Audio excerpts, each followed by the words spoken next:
So ito dahil nag-pick up tayo mula sa 16, yung sermon na ni Pastor Kyle, yung kay Pastor Reka, tungkol nga dun sa Pharisees, the lovers of money. Yung sabi ng God, you cannot love God and money. So isa lang dapat talaga. So yung either you love it and others you will hate it. Pero minsan nagagawa natin na parang kaya natin gawin na akala natin nakafocus tayo. Pero actually, ang part of us hindi talaga totally nakatingin dun sa dapat tingnan. So the same thing nung bakit binanggit yung divorce ni Christ. Ibig sabihin lang nagpapasa, iisa kayo. So yung desire mo dapat sa asawa mo lang. Hindi ka maghahanap ng desire sa iba. Which is the part of yung tinatawag na pangangalunya. So same thing, ganun ang nangyari. Pero yung message na yun sa 16 is naka-address siya generally sa lahat na nakikinig kay Christ. But this part of 17, ang kausap niya mga disciples. Just naka-focus siya sa disciples. Parang tila may binibilin siya. At alam niya, darating ng panahon, may mga difficulties pag nawala na si Christ na i-handle ang kanyang mga disciples o naging apostles. Same thing kung bakit ganun ang naging letter ni Peter addressing yung difficulties na mangyayari na within the church, meron talagang problema tungkol sa reconciliation, sa sinning o maaaring stumbling o pagkakos ng kasalanan ng kapatiran o kaya yung paano ba i-deal yung nagkasala sa yung kapatid. So na-pick up ni Peter yung teaching ni Christ dito sa Luke 17. Sige, babasahin natin Luke 17. Kung may handa yung Bible, mahaba ito, buong Luke 17 po tayo. Kaya mas maganda ko na siya nilagay para at least mabuksan niyo naman ang inyong mga Biblia. We encourage you na to bring your own Bible. Is magandang bagamat may may convenience na tayo na nasa phone ang ating Bible. Pero mas maganda na meron kayong sariling talagang physical book. Kasi pag sa phone, medyo maraming distraction din yan. May distraction ka rin makikita. So, focus tayo. So, practice this. Luke 17. And he said to his disciple, temptations to sin are sure to come. So yun ang pinaniguro ni Christ na darating talaga in temptation. But woe to the one through whom they come. It would be better for him if a millstone were hung around his neck and he were cast into the sea than he should cause one of these little ones to sin. Pay attention to yourselves. If your brother sin, rebuke him. And if he repents, forgive him. If he sins against you 7 times in the day and turns to you 7 times saying, I repent, you must forgive him. Verse 5, the apostle said to the Lord, increase our faith. And the Lord said, if you had faith like a grain of mustard seed, you could say to this mulberry tree, be uprooted and planted in the sea, and it will obey you. Verse 7, will any one of you who has a servant plowing or keeping sheep say to him, when he has come in from the field, come at once and recline at table? Will he not rather say to him, prepare supper for me, dress properly and serve me while I eat and drink? And afterward, he will eat and drink. Does he thank the servant because he did what he was commanded? So you also, when you have done all that you were commanded, say, we are unworthy servants. We have only done what was our duty. On the way to Jerusalem, he was passing along between Samaria and Galilee. And he entered a village. he was met by 10 lepers who stood at distance and lifted their voice, saying, Jesus, Master, have mercy on us. When he saw them, he said to them, Go and show yourself to the priest. And as they went, they were cleansed. Then one of them, when he saw that he was healed, turned back, praising God with a loud voice, and fell on his face at Jesus' feet, giving him thanks. Now he was a Samaritan. And Jesus answered, we are not 10 cleansed. Where are the 9? Was no one found to return and give praise to God except this foreigner? And he said to him, Rise and go your way. Your faith has made you well. Being asked by the Pharisees when the kingdom of God would come, he answered them, The kingdom of God is not coming in ways that you could be observed, nor will they say, Look, here it is, or there, for behold, the kingdom of God is in the midst of you. And he said to the disciple, The days are coming when you will desire to see one of the days of the Son of Man, and you will not see it.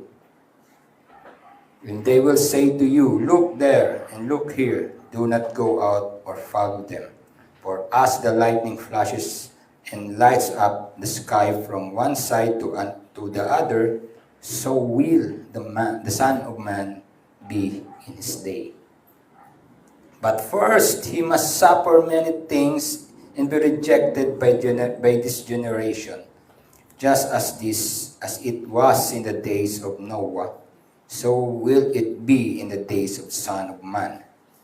They were eating and drinking and marrying and being given in marriage until the day when Noah entered the ark and flood came and destroyed them all. Likewise, just it was in the days of Lot. They were eating and drinking, buying and selling, planting and building. But on that day when Lot went out of Sodom, fire and sulfur rained from heaven, destroyed them all. So it will be on the day the Son of Man revealed. On that day, let the one who on the housetop with his good in the house not come down to take away, and likewise let one who is in the field not turn back. Remember Lot's wife. Whoever seek and preserve his life will lose it, but whoever loses his life will keep it. I tell you, in the night there will be two in one bed, one will be taken and the other left. There will be two women grinding together, and one will be taken and the other left. Kung mapapansin nyo kung ESV yung binabasa nyo, yung 35 tumalon sa 37. O saan ang verse 36? Ang ibang manuscript, may nanagdag yung 36. Siguro habang nagsusulat yung scribe, ang narinig niya parang inulit. Siguro parang inulit, sinabi ko yung sinulit. Kasi sa iba, sa ganito, 2 men will be in the field, one will be taken, and other left. Halos magkapareho lang yung senaryo. And they said to them, Where is the Lord? He is to them. Where is the corpse? There is the bodies gathered. So, huwag na natin problemahin yung nadagdag o nabawas doon. So, nakita naman natin yung point. Merong maalis, merong may iwan. So, same point.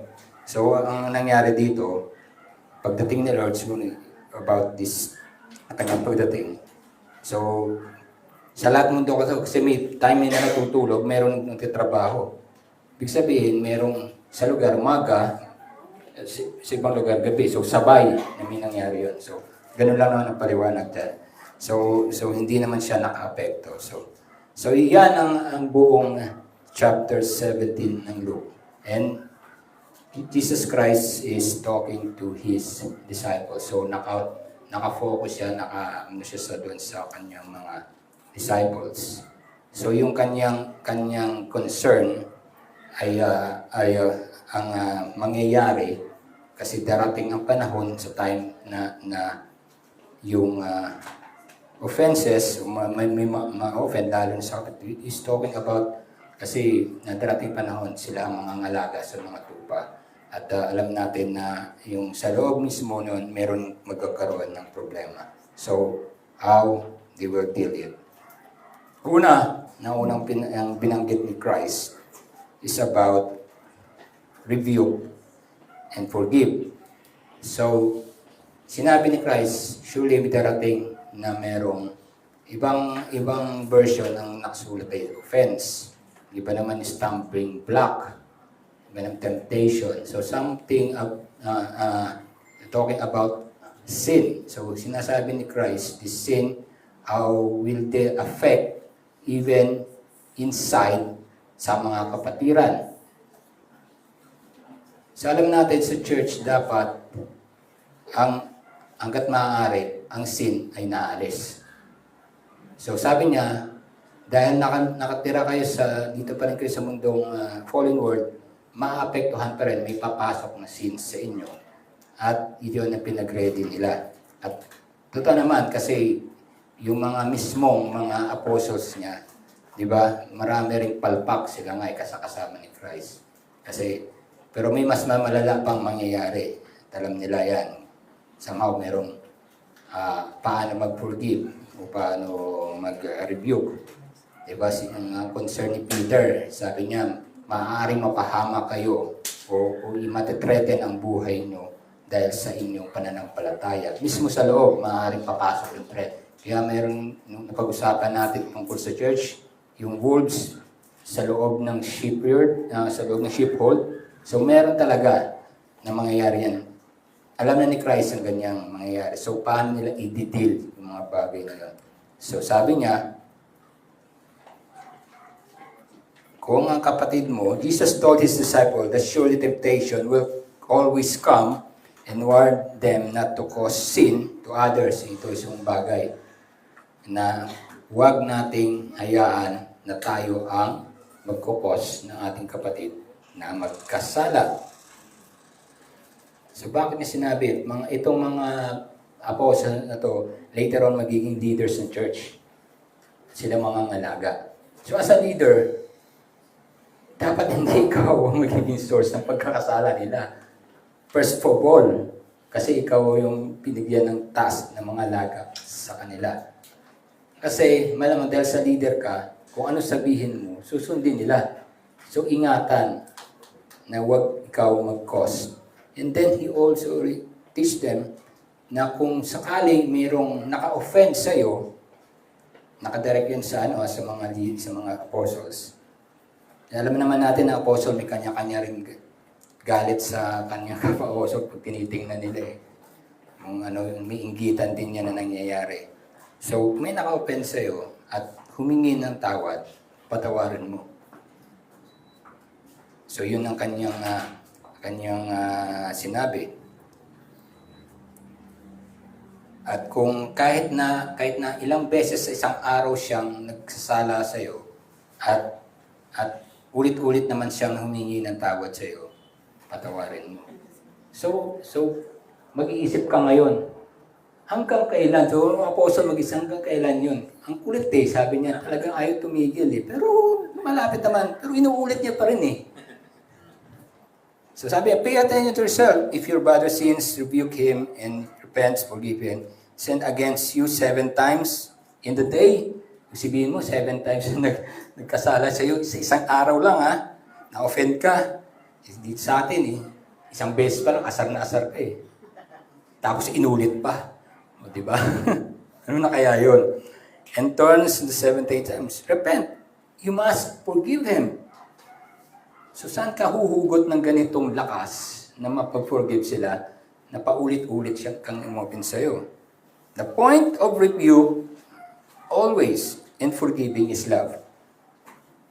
Hindi ka titingin doon sa kaya mong ibigay o kaya mong ang magbabase ka sa nararamdaman mo. Ay, hindi, sa araw na ito, parang feeling ko hindi ko kaya magpatawad ngayon. Bukas na lang. Hindi ka pwede magbase doon. Sa pagmamahal. So, isipin mo, pagmamahal, parang wala sa mood ko ang pagmamahal ngayon. O, sablay ka na naman. So, saan ka titingin? Because of God's love, He sent His Son to save His people from their sins. Ilang beses na ba natin na-offense, Lord?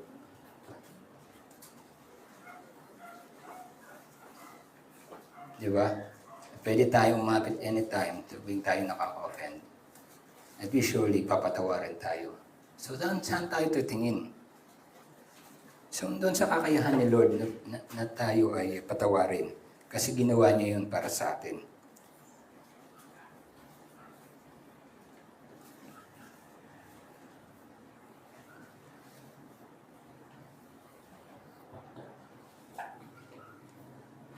Christ took all our sins so that He alone drank the cup of wrath of God instead of us. Isipin mo ginawa ni God, ni Christ para sa atin. All our sins, kinuha niya yun para siya lamang ang makainom ng wrath of God para sa atin. It's more likely that it's easier to rebuke. Actually, minsan mahilig tayong mag-rebuke eh. Meron tayong, hindi natin minsan napapansin, ito na tawag ng moral throne. Akala mo ikaw lang ang pinakamagaling, ang pinakama-holy. Rebuke than to forgive. And maybe the reason why Apostle said to Jesus, increase our faith. Ang hirap nito, Lord. 7 beses sa isang araw, sinampol niya. No? Paano yun? Kaya sabi yan, and actually, totoo, it takes a faith to forgive, lalo na sobrang sama ng ginawa sa'yo. No? Ang hirap kaya nun. So, sabi ng mga apostol kay Christ, increase our faith. Kasi alam nila ang hirap nito. Kasi nakatingin nga sila sa kakayahan nila eh. Sabi ni Lord, if you have faith, sabi ni Lord, if you had faith like a grain of mustard seed, lumabas na muli ng mustard seed na pag-usapan yung nakaraan yan. You would say to this mulberry, ngayon mustard seed naging mulberry. Parang ano sabihin nun? And be uprooted and planted in the sea, and it would obey.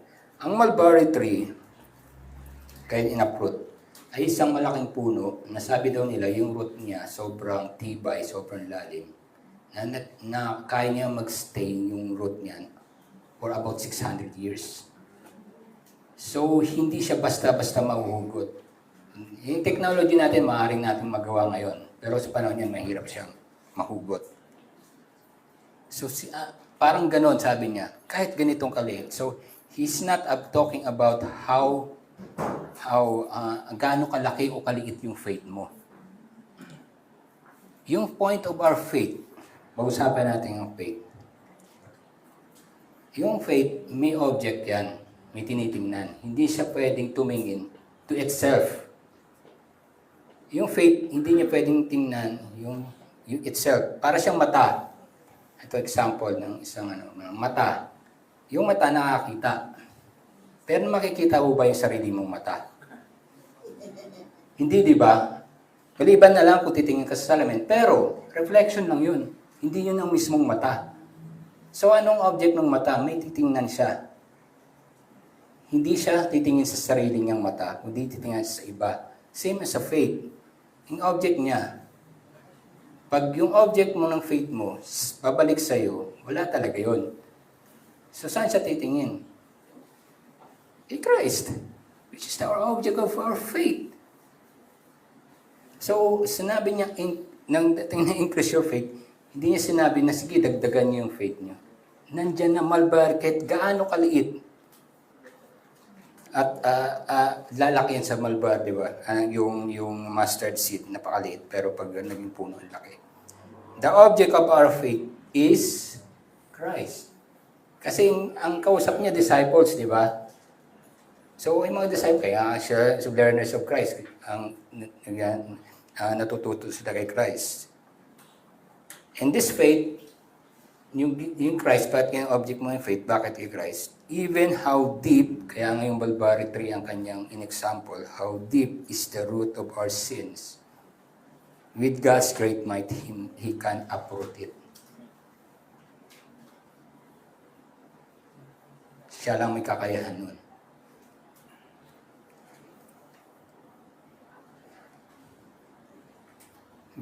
Binigyan tayo ng kakayahan na magpatawad, pero hanggang sa merong tayong limitation as human.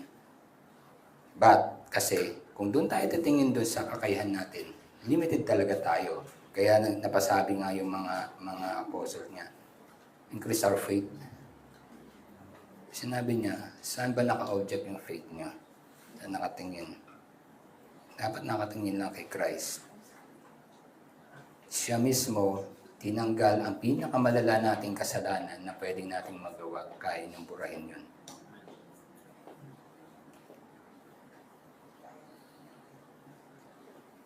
So that's how Christ telling them how to deal with this kind na darating na problema sa kanila. Sin will be all over sa paligid ng church. And minsan sa loob may nangyayari. So dapat mayroong review. So that's how He teach His disciples how a pastor o pastor pangalagaan ng church. Now, first of all, huwag ikaw ang mag-cause na magkasala ang iyong mga miyembro. So mag-ingat ka dun sa iyong message o kilos o sa mga sinasabi nyo. Lalo na sa inyong nasasakupan nyo sa simbahan. Then, kung mayroong nangyayaring sin sa loob, kailangan i-rebuke. Parts of church is the church discipline. And kung meron namang nagkasala, kailangan i-reconcile. Tayusin. At sila yung patawad. Paano yung i-deal, yung hindi man lang lumalapit para humingi ng patawad sa iyo? Kasi meron nangyari, nagkasala sa iyo, pero dahil sa pride, ayaw niya lumapit. Ano sabi ng Christ? Patawarin mo pa rin. Let God do ng job ang trabaho ng Diyos ay hayaan mo yung kumilos ang Panginoon sa buhay niya. Na later on, malay natin, lalapit din siya at tumingin ng tawad sa iyo.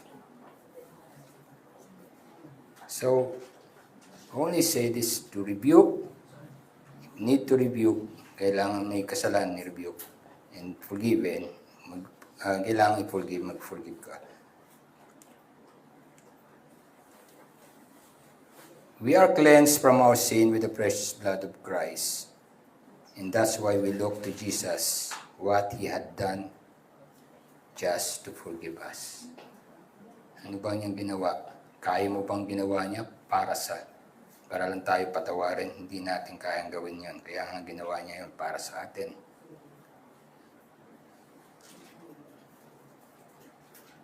And then dumating tayo sa verse 7 to 10. At nagkwento siya tungkol sa master and the servant. Bigla siya nagpasok ng ganitong kwento.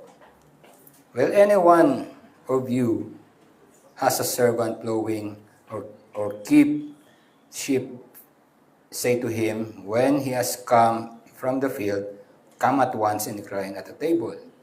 Ang sinasabi niya, yung isang alipin, yung isang slave, katapos ginawa yung trabaho, dapat yung master niya, dahil nagawa niya lahat, i-reward niya dapat agad. Sama niya. Pero, he tell the truth, yung katotohanan. Will he not rather to say to him, prepare supper for me and dress properly, and serve me while I eat and drink? And afterward will you eat and drink? Does he thank servant because he did what was commanded? So also, when you have done all that you were commanded, say, we are unworthy servant, we only done what was our duty. Nabanggit ni Pastor Kyle doon sa 1 Peter tungkol sa duty. So somehow, Pag tinignan mo, paano tutulong ba ng ganitong klase si Christ na kung alipin ka lang talaga. Master, hayaan mo yung master talaga. Parang ganun sinabi, tulad na sinabi ko kanina, let God be God. Kanyang work, alam natin, hindi natin pwedeng pakialaman yun. Tayo nakikiano lang sa kanyang trabaho. So, setting, bakit sinabi niyang master and servant? Tapos sabihin mo, dapat i-reward ng master yung kanyang alipin, di ba? Sabi, di ba? Good and faithful Savior, you have done well. Sama ka sa akin. Di ba may ganung mensahe si Christ? Paano nangyari itong ganito kanyang mensahe? Parang contradiction to Well, sino kausap niya rito, mga leaders? Magiging leaders ng churches later on. At sila ay binigyan ng task ng trabaho. So later on ba, sabihin ng God, nagawa ko ng lahat ng pinagagawa ko sa iyo. Reward me. Parang ganun yung dating. We can't put God into debt to us. Wala tayong, hindi natin lagyan ng utang na loob. Yung utang na loob ng ginawa mo sa ginawa mo para sa Diyos, para sa iyong gagawin. And actually, yung utang mo, pinayaran ng Diyos na hindi mo kayang bayaran. Ikaw ay may utang. Yun yung ibig sabihin lang nun. Anything that we can do for Him is so small to consider as payment for what He had done for us. Tandaan natin itong katotohanan na ito. Hindi natin pwedeng pantayan kung anong ginawa niya. And actually, kung dapat maintindihan natin yung kanilang konteksto ng panahon niyan. To be a slave or servant sa isang master na napakayaman ay malaking pribilehiyo yun. Kasi sa panahon nila, either you are, kung lalo na wala kang yaman o kakayahan, maging palaboy ka lang sa labas, walang trabahong kumukuha sa iyo, hindi ka talagang magbibeg ka na mayroong kukuha sa iyo. Which the master take them is to work for him. And same thing, sabi ko nga, as a church, lalo na yung mga church leaders, hindi natin pwedeng angkinin yung ministry ni God. Nakikisali lang tayo sa Kanya. Hindi sa atin yun, sa Kanya yun. So we work, we serve as God, dahil tayo ay Kanyang isinama sa Kanyang ministry. At yun ang tinatawag na ating duty, which is dapat expected sa atin. Same thing. Na ang punto kasi dito nakatingin ka na naman doon sa kaya mong gawin. So kung nakatingin ka lang sa kaya mong gawin, siyempre magmamalaki ka, Lord, nagawa ko lahat. Okay na ako. At always titingnan natin kung ano yung ginawa niya para sa atin, kung bakit ka nandyan. Kaya ayun dahilan kung bakit nandyan ka kasama niya. Dahil sa ginawa niya para sa iyo. So instead na magmalaki ka, be grateful ka sa Kanya. We as a Christians tend to be haughty, especially to those who are not in our faith. Isa pa yun, And thinking we are holier, especially to those who offend us. Christ taught us to look other lesser than his disciples learning of Christ. The student is not greater than his teacher. So tandaan natin, may teaching din si Christ na ang student hindi pwedeng mag-grade sa teacher. Maaaring maging kapantay mo kasi yun naman yung punto ng learner na maging katulad ko yung teacher. But you cannot be greater than him. Matthew chapter 10, verse 24, a disciple is not above his teachers, nor servant above his master. So yun yung katotohanan na sinabi niya. So serve, not looking na sa kakayahan mo na serve ka, this is a privilege dahil nagpapasalamat ka na sinama ka niya sa kanyang gawain. Servanthood serving others with love, and that's why we can serve others with love, because even Jesus is the master, serve his disciples by washing their feet. Okay, yung example yan. Punta sa John chapter 13, 1:17, alam natin yung pangyayari na yun. Saan hinugasan ni Jesus Christ ang paa ng kanyang disciples. Sabi niya, gawin niyo rin to sa bawat isa sa inyo. So hindi natin yung ginawa ni Christ na example na paglilinis sa kanila, even though he is the master, yun yung ating point.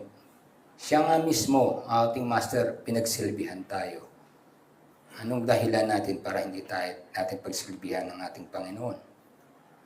Eventually, pagsisilbihan natin ng ating Panginoon sa pamamagitan ng pagsisilbi natin sa ating kapwa.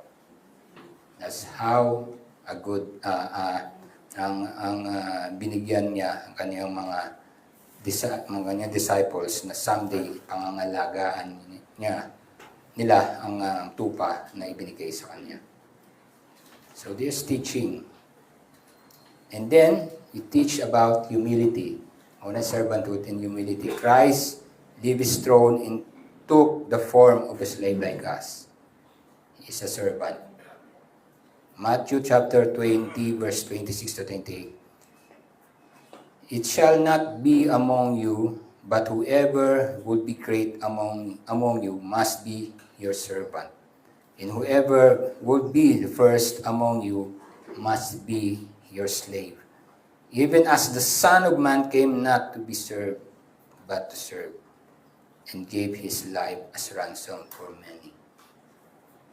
That's what the Master has done to us. We are not worthy to be with him. Actually, we are not worthy to be with him.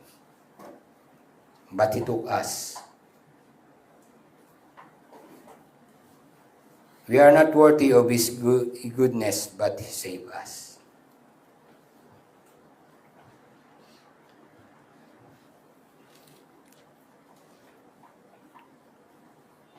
Ang magsasolve sa ganitong problema na tingin natin minsan yung ating duty, yung ating trabaho, para bang merong utang sa atin yung Diyos. At ginawa ko na to, Lord. Kayo naman, parang ganun. Kayo naman. Hindi dapat ganun. Kasi kung iisipin mo, yung ginawa niya para sa'yo, kahit buong buhay mo pa, inialay mo, hindi sapat. Isipin mo, namatay siya sa buong lahat ng kasalanan ginawa mo at maaari yung magagawa pang kasalanan. Even you are not worthy to be with him, sinama ka niya. Take you. Problema sa atin mga tao talaga, yun ang ating weaknesses. We always, ang akala na nakatingin tayo sa master natin, pero yung ating puso ay nasa atin pa rin. Kung saan ang iniisip natin, ano ba talaga ang pwedeng kung mahita sa kanyang bagay. Kaya tayo sumasama minsan. Hindi lahat na sumasama sa kanyang simbahan ay sumasama dahil nakita nila yung ginawa ni Lord. Ang iisipin nila, ano kaya pwedeng gawin ni Lord sa akin? Ayun yung kanilang minsang na kanilang iniisip. Kaya yung mga sobrang attractive yung mga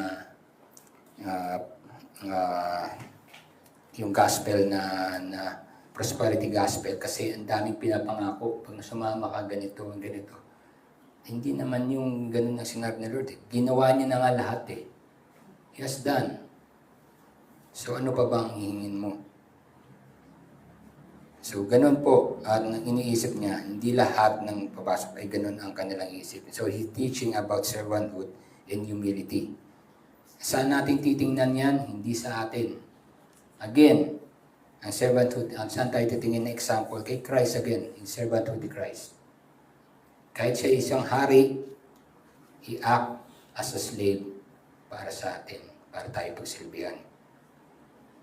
Even sa napakataas ng kanyang kalagayan, bumaba siya at pinantay niya ang sarili niya sa atin para lang tayo makasama.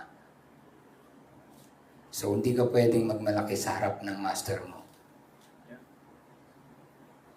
You are his servant and you be glad. So, anong solusyon doon?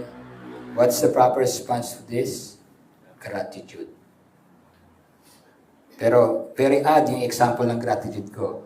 Pero tingnan natin. On the way to the Jerusalem, he was passing along between Samaria and Galilee. And he entered the village. He was met by 10 lepers who stood at a distance and lifted up their voice, saying, Jesus, Master, napapansin niyo yung Master, paulit-ulit ni siya banggit. Kaya yun yung tema niya, Master and slave, servant. Master, have mercy on us.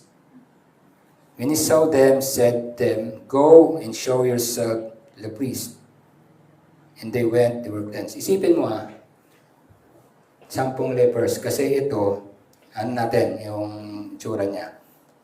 Between Samaria and Galilee. So ito mga lepers, maaaring magkahalo na. Mga Hudyo, Samaritans. Pero alam natin, magkakagalit yung dalawang yun.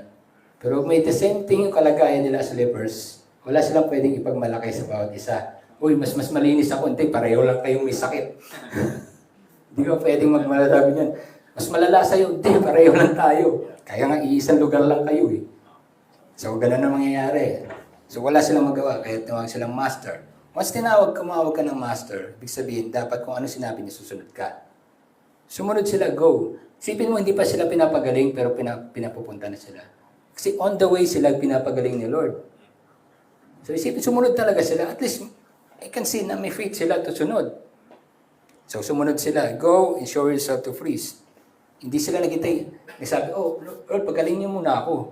Hindi, on the way, pinapagaling sila. And one of them, when he saw that he was healed, ewan ko kung siya lang nakapansin na he was healed. Iba hindi yata napansin. Anyway, tingnan na. Turn back and praising God with a loud voice. Turn back. Hindi na siya dumiretso sa priest. Nakita niya na gumagaling siya, papunta. Bumalik na agad siya. Isipin mo, iba siguro dumiretso na sa priest kasi excited sila na ma-cleanse sila, ma-declare silang clean. Pero siya bumalik kay Christ agad. Nakita niya na gumagaling niya habang papunta siya. Balik agad siya. And fell on his face, Jesus giving him thank. Now he was a Samaritan. All of the 10, yung Samaritan pa yung bumalik. O, sabihin natin, ang kausap niya mga disciples niya, actually lahat yun Hudyo. Tapos nag-example Samaritan. So, isipin mo kung ganun mag-sermon si Jesus sa kanila. So, nakita mo yung nangyayari. Instead, yung isa na dumiretso sa priest para ma-declare siyang clean, nagpasalamat na siya, I'm clean. And sabi niya, Jesus, we are not cleansed. Sabi niya, then Jesus answered, we are not 10 cleansed. Where are the 9? Was one found to return and give praise to God except this foreigner? And said to him, rise and go your way, your faith has made you well. Sino dapat magde-declare sa kanila dito sa panahon na yan? Dapat priest. Pero si Christ nag-declare sa kanya, you're well, your faith made you well. So nakita mo yung nangyari. Yung iba busy at ang kanilang although sumunod sila kay Christ dahil alam magagaling sila. Pero dumiretso sila, ang tinitingnan nila, hindi enough, parang hindi enough na si Christ. Parang wala silang tiwala na si Christ ang pwede mag-declare. Kasi dapat priest. Kaya dumiretso sila sa priest. Ang problema, hindi man lang sila bumalik para magpasalamat. So ganito ang tinitingnan ng pinakita na even in gratitude, may problema tayo. Somehow minsan, sobrang bait ng Lord na parang naging normal na yung pagbibless niya sa'yo, pagbibigay ng ano. Feeling mo, hindi ko na kailangan pasalamat, ang bait naman ni Lord, gagawin naman niya eh. Kahit siguro ako magpasalamat, okay na yun. Hindi. You have to think, kung anong kumilos at sinong kumilos sa'yo. Hindi yun dahil ang galing mo. Kasi minsan akala mo pag na-answer prayer, hindi, ang galing talaga ng prayer ko eh. Hindi yung prayer mo yung magaling. Ang tapat ng Diyos na pinagpanalangin mo. Kaya saan ka titingin? Sa Lord ka magpasalamat. So sometimes nakakalimutan natin yan. Akala natin na mas simpleng blessing sa atin, okay na dahil ginawa ko yan. Kasi dahil sa aking kakayahan. So, isipin mo. Even alam niya na ungrateful yung iba, pinagaling pa rin niya. Hindi siya pumili na, ito, hindi ko papagalingin to. Hindi to, ungrateful to. Hindi, pinagaling pa rin nila ang Diyos. So ganun ang ating Panginoon. Even the 9 out of 10 are ungrateful, Jesus healed them. So whoever or whatever we are the same who needs God's saving grace. So titingnan natin mga kapatiran natin, hindi natin titingnan kung gaano ang kanyang pananampalataya. Siguro, ang grabe ng, yan ang problema eh. Pag yung kapatid mo na answer prayer sa'yo, sabihin sa'yo, faith lang yan, dagdagan mo pa. Di. Yun yung problema minsan sa atin. If we call Him Master or Lord, we must obey. Sometimes sabihin natin Master and Lord, pero meron ka pang ino-obey na iba. So yan ang problema ng adultery and covetousness. Diba? Sa adultery, dapat ng asawa, yung desire mo sa kanya lang. Hindi ka dapat mag-desire ng iba. You can love money and God at the same time. Only God. So when you call Him Master or Lord, siya lang mismo yun.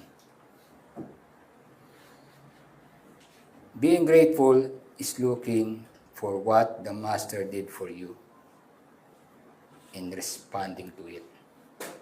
Somehow, minsan nakatingin tayo sa nagawa natin. Kaya binless ako ni Lord dahil sa ginawa ko. No. Even na hindi ka pa, wala ka pang ginagawa, binabless ka na ni Lord.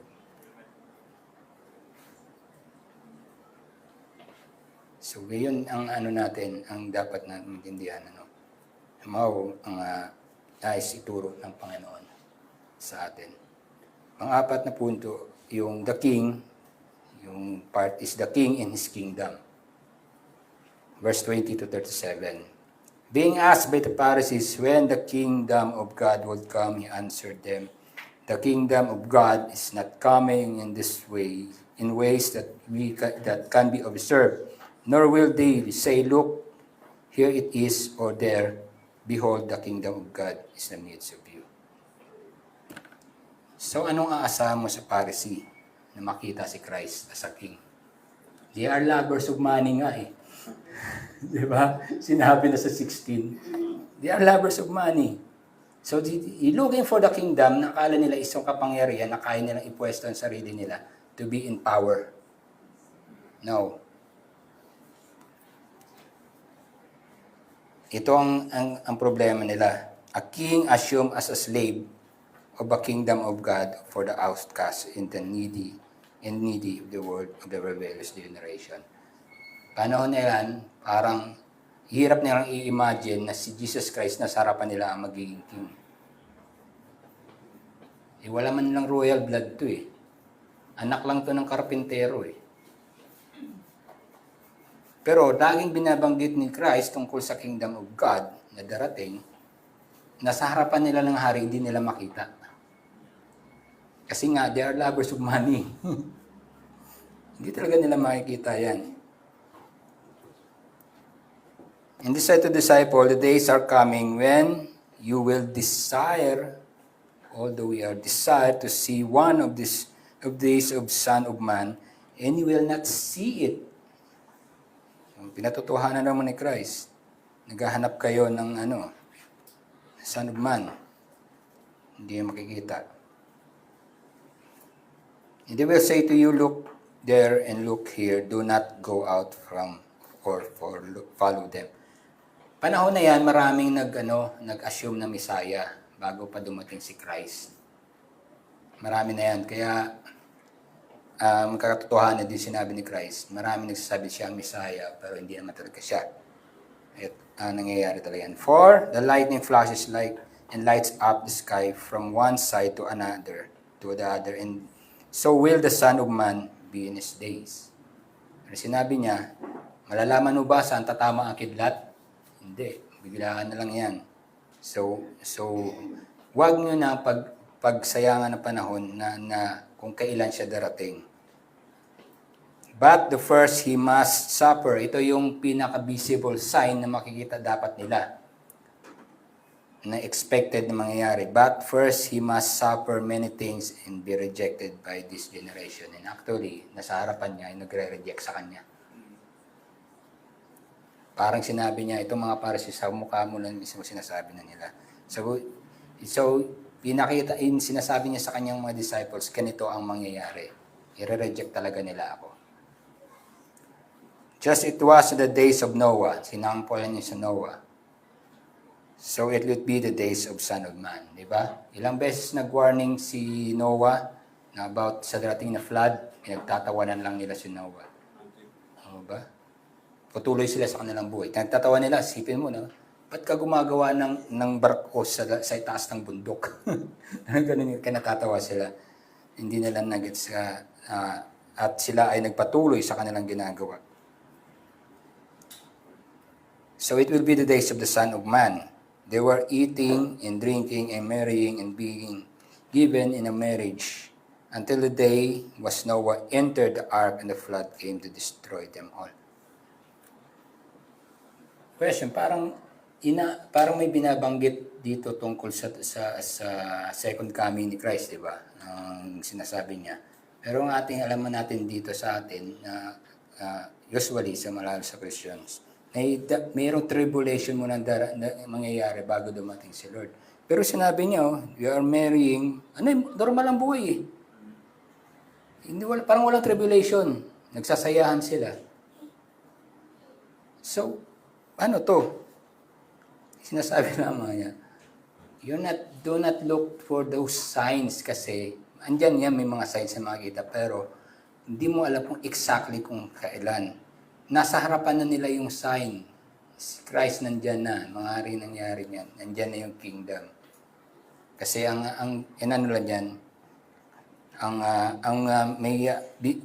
may naisabihin ng Diyos sa kanila, si Christ. And Jesus in the days of Noah, they were eating and drinking until the day of Noah entered the ark and the flood came to destroy them. The world unable to see the king in their midst because they are looking for something else. Where your treasure is, where your heart be also. Pharisee are lovers of money. So Luke chapter 16 verse 13 to 14. Ano yan? Yan natin. Luke 16. Yun nga, yung lovers of money na binanggit kanina, di ba? Yan ang last Sunday. He revealed himself to his witnesses by his work in life and death and resurrection. Dito na pinakita ni Christ. Ni-reveal niya sa sarili niya as siya ang magiging king. Pero, isipin mo, ano ba ang naging work ni Christ ng panahon na yan? Ano ba ang naging life niya? At namatay, dapat yung king, di dapat mamamatay kasi nga magiging king eh. So, hindi talaga makikita nila yung lovers of this world, the lovers of money, kasi wala silang awareness of eternity. And then, panuloy tayo, he continued to revealing himself to us through the gospel. So, patuloy pa rin. Kung naghahanap kayo, huwag nating pagsayangin sarili natin kung kailan darating si Lord, dapat ganito mangyari. Minsan, pinangungunahan natin yung Lord eh. Diba? We all wish nagdarating siya. Somehow, sa sobrang nais natin, mayroon tayong ginagawa na bagay na hindi dapat natin gawin na para dumating sa Lord, dapat gawin ko na ito. Kasi sabi niya, magkakaroon ng kaguluhan. So, sa tuwing makakita ka ng disaster, nangyayari yan dahil darating na si Lord. We're not out to celebrate yung kahit na anong disaster nangyayari sa paligid. Hindi dapat natin Sinasabi yan. Minsan sinasabi niya, kaya nga nilindulan Japan kasi mga pag-ano sila. May pa masabi natin, kapatiran. So, sign yan ni God, darating na siya.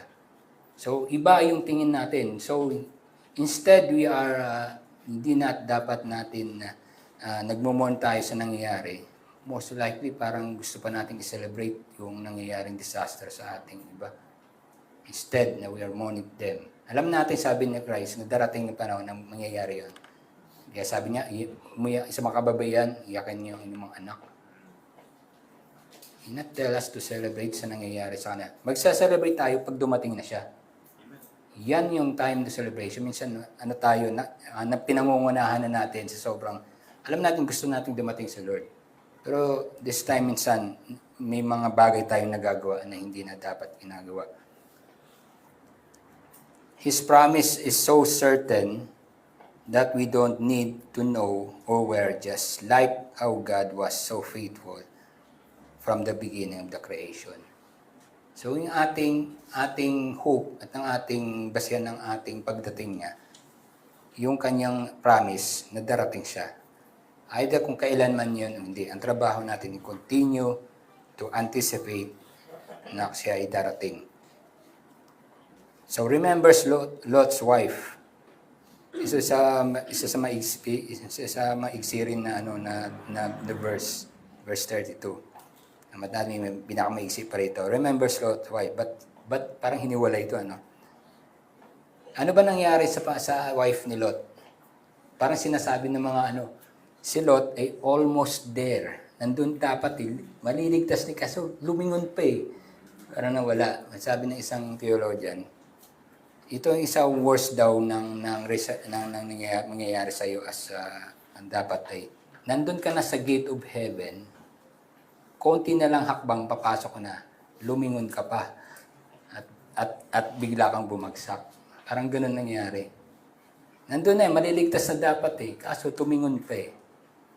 So yun yung kanyang worries na ang tumitingin pa siya doon sa mga bagay na kailangan niyang alalahanin. Andun na yung kaligtasan, nandun na yung sinabi ng Lord na dumiretso lang kayo, pero tumingon ka pa.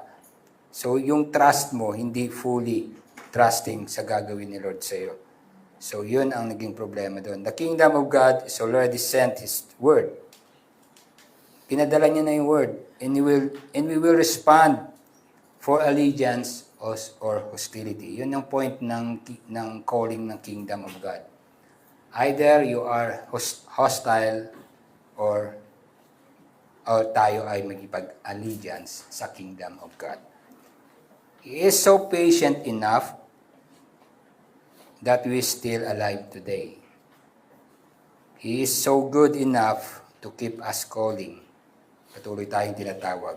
And He is so faithful enough to fill His banquet for the great feast. Diba? Sabi niya, hindi ko umpisahan ang feast habang hindi napupuno ang aking lugar.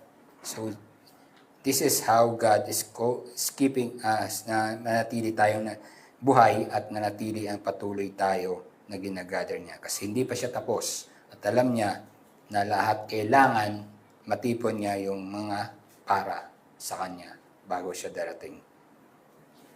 So this is how see it. So conclusion, mga kapatid, sins was so great that it take for a holy one in His love to die to deal it. Sobrang tindi ng ating kasalanan. And we need to rebuke our sinning brothers and sisters on the basis of great love of God. So ang basis ng ating pag-rebuke and pagpapatawad is not how great we can do it, is how great the love of God for us. We have to forgive those who offend us when they come to repent. In the basis how God forgiven us when He come into repentance. When we come into repentance through His Son, Christ died for us while we still sinners. We don't deserve His goodness, but still He healed us. He deserves all of our thanks. We look alone to Christ and trust on His promise as we wait for Him to return. So ito yung ginagawa natin. Our object of faith is Christ. Our obedience in our only Lord Jesus Christ, ang ating obedience. Our right response to only Master Jesus Christ is gratitude. Our only allegiance is to our King of Kings, which is Jesus Christ alone. Tayo po'y manalangin. Dakilang Ama, salamat to keep us calling in you at hindi ka nagsasawa, Panginoon, kasi alam mo kung sino ang nasa iyo. Alam namin sa mundong ito, magkakasala pa kami. We have to deal the sins, but alam namin, Panginoon, na deal mo na ito and we always trust in you sa gagawin mo sa amin. Sometimes ang aming kapatiran ay magkakasala sa amin. We continue to forgive them. Kasi kayo mismo, Panginoon, sobrang dami namin kasalanan, yung pinatawad. At namatay ka pa nga para sa amin. Para lamang malinis ang aming mga kasalanan. How much na hindi namin dapat i-withhold yung kapatawaran namin, kapatawaran sa aming mga kapatid.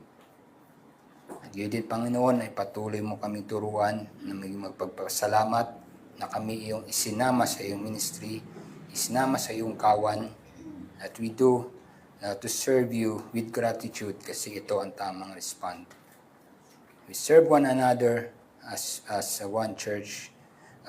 We encourage one another and hindi namin hahayaan na sila ay mapalayo sa iyo. Panginoon, maraming salamat at patuloy kang magiging aming master and kami ang iyong servant.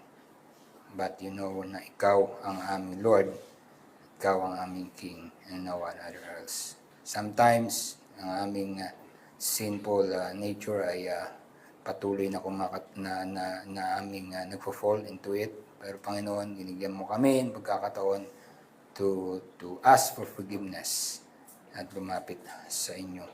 Ito ang kagandahan. Panginoon, maraming salamat for all of this. Wala kaming ibang pwedeng dahilan para hindi ka pasalamatan. Narito kami, maraming salamat at dahil patuloy mo kaming ginagather. Continue to gather your people and we are waiting sa iyong muling pagbabalik. Muling maraming salamat. Ito aming dalangin sa ngalan ni Jesus. Amen.